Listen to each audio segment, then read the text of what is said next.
Di materi sebelumnya kita sudah berhasil untuk melakukan verifikasi domain supaya bisa mendapatkan akses dari Google Workspace. Nah, sekarang kita akan lihat hasilnya karena kemarin itu diharuskan untuk menunggu verifikasi hingga berhari-hari. Tapi ternyata saya cek tadi ada email masuk dari Google yang menyatakan sudah disetujui. Tapi saya belum buka Gmailnya, jadi kita langsung live dibuka ya. Nah, ini dia email barunya.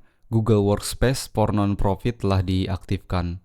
Selamat, Google Workspace for Non-Profit telah diaktifkan untuk Rumah Yatim Indonesia. Di sini kita langsung bisa menggunakan semua fitur Google Workspace-nya. Meskipun begitu, ada beberapa tahapan yang harus dilakukan juga ya, karena kemarin hanya baru setting verifikasi. Sekarang kita harus setting lagi DNS-nya supaya bisa menerima email menggunakan Gmail meskipun kita pakai email domain. Saya coba login dulu ke control panel ya supaya bisa masuk ke zone editor atau kelola DNS. Di sini tinggal lanjutkan saja. Jadi ketika Anda sudah mendapatkan email yang serupa seperti ini ya, menyatakan bahwa Google Workspace for Non-Profit telah diaktifkan, tinggal login saja ke akunnya, pakai Gmail yang digunakan untuk mendaftar pertama kali. Nah, di sini statusnya berubah ya. Di materi sebelumnya itu kan statusnya masih ditinjau atau menunggu persetujuan gitu. Tapi di sini statusnya sudah diterima. Di sini Anda bisa langsung saja login ke konsol admin ya, tinggal diklik saja. Kemudian login menggunakan akun yang pertama kali digunakan yaitu email domain. Nah, di sini jangan pakai Gmail ya, tapi pilih akun yang lainnya.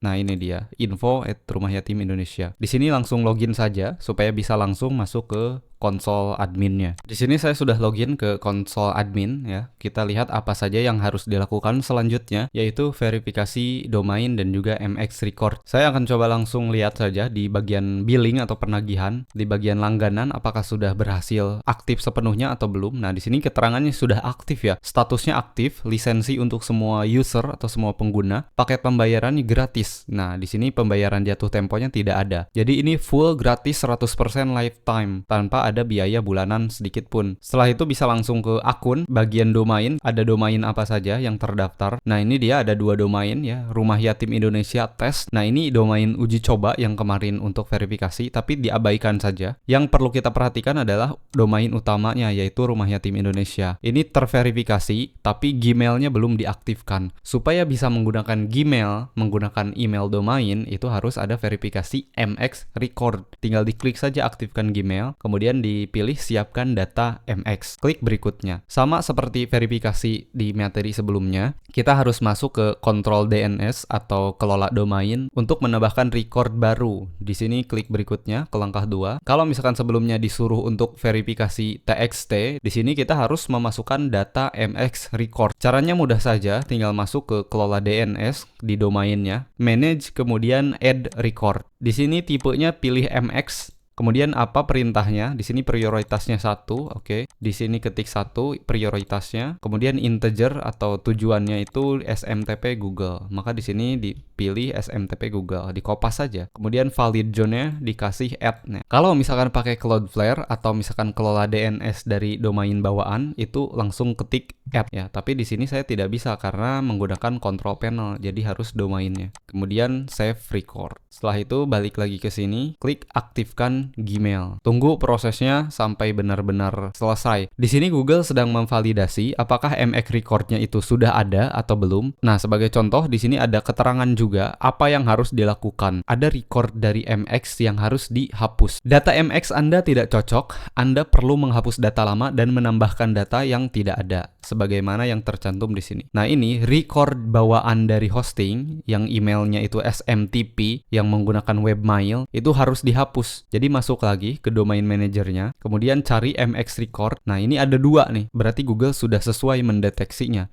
Ada 2 MX record, ini nggak boleh sampai 2. Jadi hapus satunya.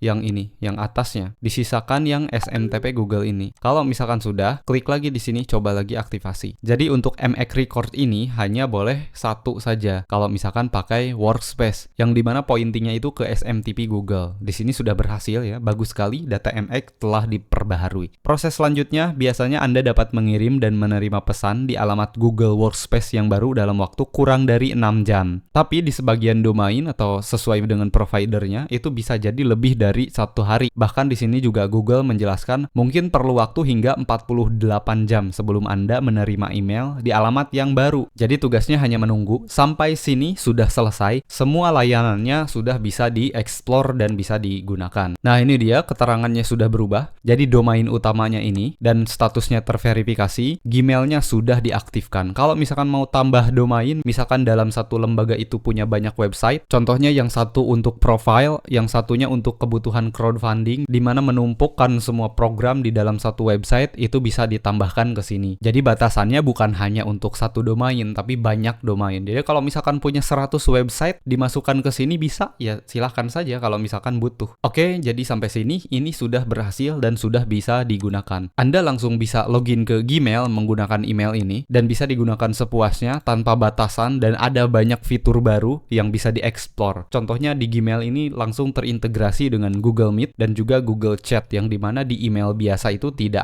akan diberikan fitur seperti ini. Tapi ketika kita menggunakan Workspace, kita mendapatkan fitur yang tidak ada di Gmail, dan ini gratis, tidak perlu membayar sedikit pun. Oke, kita balik lagi ke konsol admin, kita lihat banyak fitur yang tersedia dan bisa dieksplor, dan salah satu fitur terbaiknya yang mungkin menjadi favorit adalah Google Drive yang kapasitasnya 100 tera. Nah, ini dia.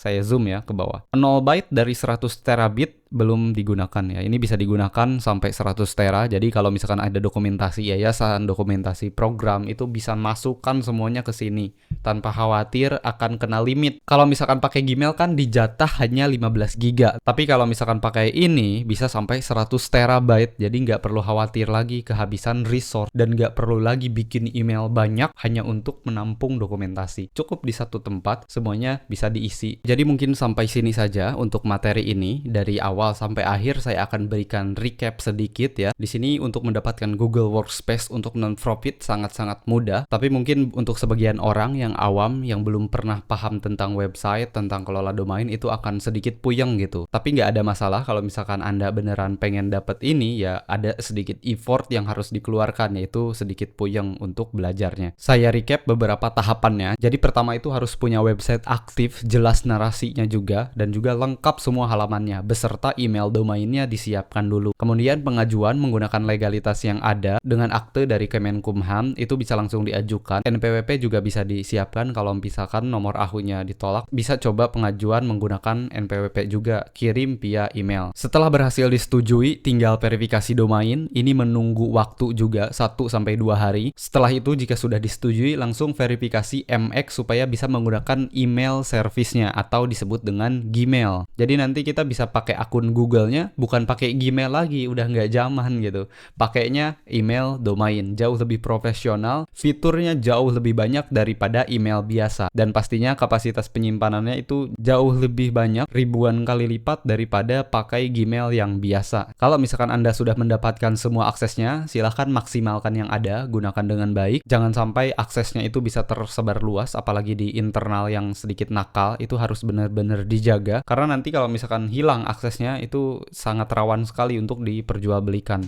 Jadi tolong dijaga dengan baik. Kalau misalkan aksesnya mau didelegasikan ke orang, pastikan dia bisa dipercaya untuk megang amanahnya. Jangan sembarangan. Terus kalau misalkan kejadian seperti itu juga jangan nyalahin orang lain, salahin diri sendiri kenapa percaya sama dia gitu. Jadi mungkin sekian untuk materi ini, hanya sampai sini saja. Mungkin dibagi beberapa bagian supaya tidak terlalu lama. Saya menjelaskan ini kurang lebih mungkin setengah jam. Jadi mohon maaf kalau misalkan agak belepotan karena ini tidak ada skrip sama sekali. Ini murni tidak ada skrip, tidak di plan, tidak ada materi lain, langsung ngomong ke sini, banyak diedit, jadi agak sedikit belepotan dan bikin Anda puyeng. Tapi itu bukan jadi masalah karena apa yang akan Anda dapatkan jauh lebih besar daripada kepuyengan itu sendiri. Sekian, sampai jumpa di